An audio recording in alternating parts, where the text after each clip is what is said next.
Okay, so imagine this. It's 1947 in Los Angeles. Everyone's dressing classy, jazz music everywhere. Hollywood's all glitz and glam.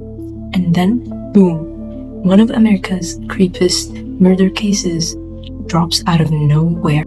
So, her name was Elizabeth Short. She was pretty and super stylish. And people said she always wore black. That's why they called her the Black Dahlia. Because automatically, if you wear black in the 1940s, you're considered mysterious. She's like, I'm gonna be a movie star. Little did she know that she was gonna be famous, but not the right way. She struggled, she moved around a lot, stayed with friends, and people said she was nice, but kinda secretive. And honestly, she just wanted to be somebody. Now, here's when things get dark. January 15, 1947. This mom and her daughter were walking in an empty lot in LA, and they see what they think is a mannequin. Because that's a normal thing to see when you're walking in an empty lot. Except, it wasn't a mannequin. It was Elizabeth Short's body. She was cut clean in half. Her face was mutilated into what's called a Glasgow smile. That's when somebody slices your mouth open from ear to ear. The police were horrified.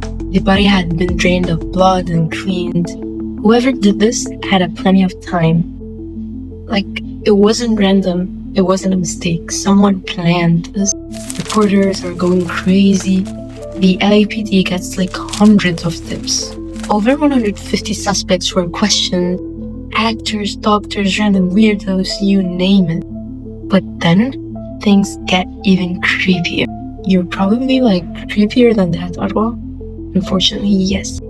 A few days later, the murderer starts mailing stuff to the newspapers. He literally sent in her birth certificate, her ID, and photos, all cleaned with gasoline to remove the fingerprints. So this might not be their first time murdering someone.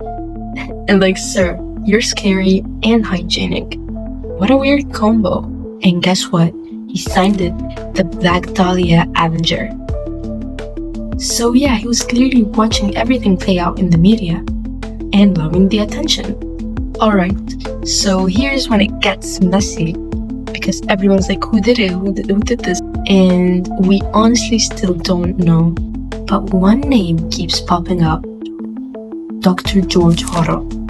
He was this rich, creepy doctor who lived in a sketchy mansion in LA. And get this, his own son Steve grew up and became a detective and said, yeah, my dad probably did it. He found old photos of a woman that looked like Elizabeth Short in his dad's stuff. And when the police searched the house back in the day, they thought that some of the evidence matched the Black Dahlia case. But there was never enough proof, so it stayed unsolved. But these days, people are trying to solve this case online, and they might actually figure out who's the murderer. The Black Dahlia became this huge part of the pop culture. Books, movies, book podcasts, everything. But what makes it worse is that she was only 22, just like a random woman chasing her dreams, wishing to become a Hollywood star. But then she gets killed. People forget she was a real person, not just the Black Dahlia. So yeah, the case is still open, and whoever did it probably got away with it forever. Rest in peace, Elizabeth Short.